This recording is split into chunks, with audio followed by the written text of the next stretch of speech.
Maaga pa lang dito sa bayan ni Ari ay ganito na ang makikita mo. Ganito ang senaryo o tanawin.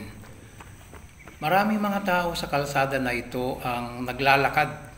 Yung iba na medyo bata-bata pa ang edad at katawan ay tumatakbo o nagja-jogging. Marahil ang karamihan sa kanila ay layuning magkaroon ng maayos na katawan at kalusugan. O yung iba ay para ma-improve ang kanilang kalusugan. Ngunit bigla kong naalala yung sinasabi ng mga pantas na may kahalintulad ang ganitong senaryo o tanawin pagdating ng panahon. Nai-imagine ninyo ba ang sinasabi ko? Naiisip nyo ba ngayon kung ano yung naiisip ko na senaryo o tanawin? Ang tinutukoy ko mga kapatid ay ang araw ng paghuhukom. Ang mga tao ay babangon sa kanilang mga libingan at maglalakad na katulad at kahalintulad ng nakita nating mga taong naglalakad sa kalsada. Ngunit sa panahon na yan ay hindi kalsada ang lalakaran ng mga tao, kundi patag na lupa. Patag na ang lupa sa panahon na yan. Wala ka nang makikitang mga building, wala ka nang makikitang mga puno, mga kahoy, mga damo, o ilog, o ano pa mang tanawin sa panahon na yan. Ang mga tao sa panahon na yan ay balisa, kaya sila palingalinga nakatingin sa taas dahil sila ay natatakot o kinakabahan kung ano ang kahihinatnan ng kanilang paglalakad. Saan ba patungo ang kanilang paglalakad? Saan ba ang pupuntahan o ano ba ang mangyayari na susunod sa kanilang paglalakad? Kaya ang tanong, handa na ba tayo sa panahon na yan mga kapatid? Kung ang sagot natin ay hindi pa tayo handa, tayo ay maghanda na ngayon. Ngayon na, as now na. Sapagkat ang sabi ay maiksi lamang ang buhay. Ang buhay ng tao sa mundo ay maiksi lamang. Kaya samantalahin natin na malakas pa ang ating mga pangangatawan at pag-iisip. Dahil darating ang panahon na hihina ang mga bagay na yan at mga katangian ng tao. Kung tayo ay hindi pa handa, ang sagot natin ay hindi pa tayo handa, tayo ay maghanda na ngayon. Damihan na natin ang paggawa ng marami at mabubuting gawain na kapakipakinabang sa sarili natin at sa kapwa.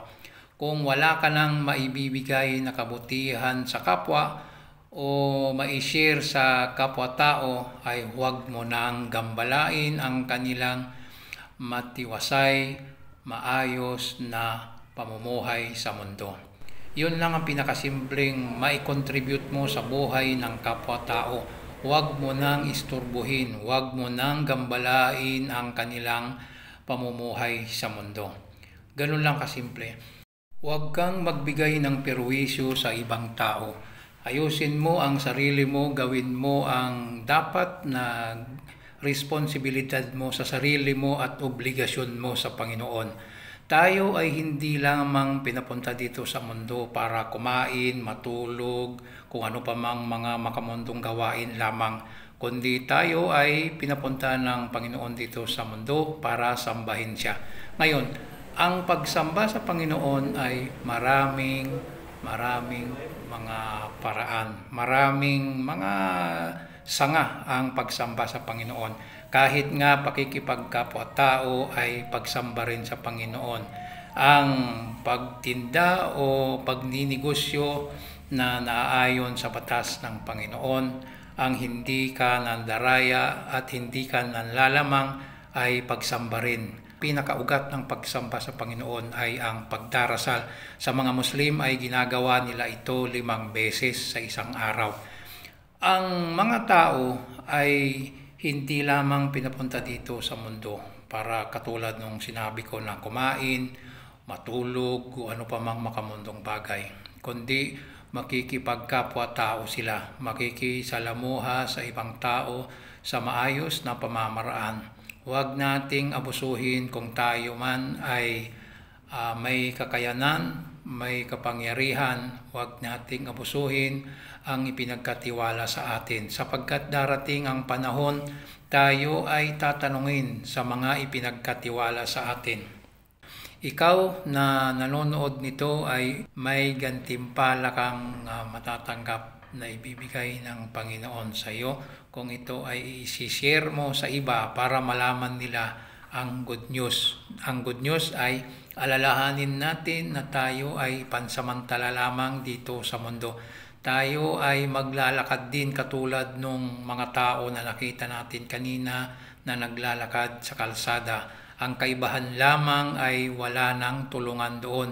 Hindi ka na makakatanggap ng tulong mula kanino. Kahit na kamag-anak mo, asawa mo, tatay mo, nanay mo, o sino pa mang naging kaibigan, katuwang mo sa buhay dito sa mundo.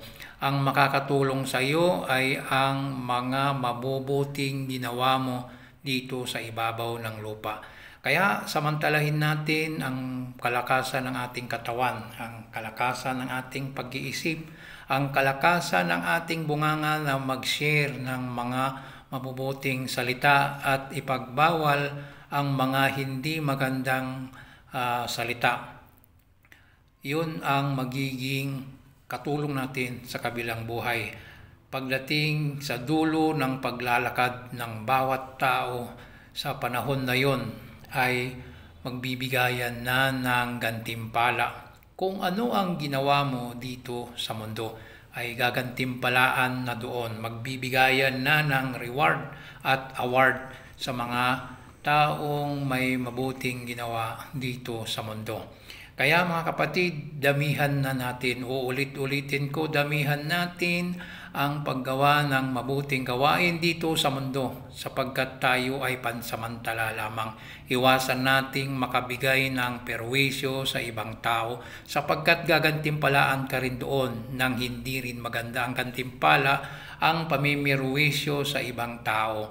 Kung ano ang hirap na maranasan ng taong pinirwisyo mo ay mas mahirap pa ang perwisyo na ibibigay ng Panginoon sa iyo sa kabilang buhay. Kaya kung meron ka mang napirwisyo na tao, ngayon pa lang ay humingi ka na ng kapatawaran. Humingi na tayo ng kapatawaran. Si Propeta Muhammad sallallahu alaihi wasallam nga ay araw-araw, halos oras-oras siyang humihingi ng kapatawaran. Kung titingnan natin, si Propeta Muhammad sallallahu alaihi wasallam ay halos pinatawad na ang lahat ng kasalanan niya. Una at huling kasalanan niya, kung meron man, ay pinatawad na ng Allah subhanahu wa ta'ala.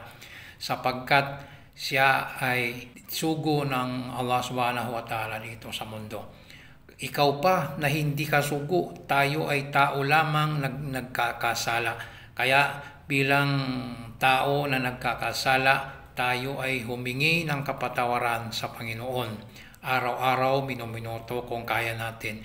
Ngunit kung hindi naman, siguraduhin natin sa sarili natin, ang ating mga ginagawa ay naaayon sa kautusan ng Panginoon. At iwasan natin makaperwisyo sa ibang tao sapagkat ito ay may naghihintay na kaparusahan sa kabilang buhay kung tayo ay nakakaperwisyo sa iba. Kaya samantalahin na natin mga kapatid ang ating buhay sapagkat ito ay saglit lamang. Maiksi lamang ang buhay natin dito sa mundo.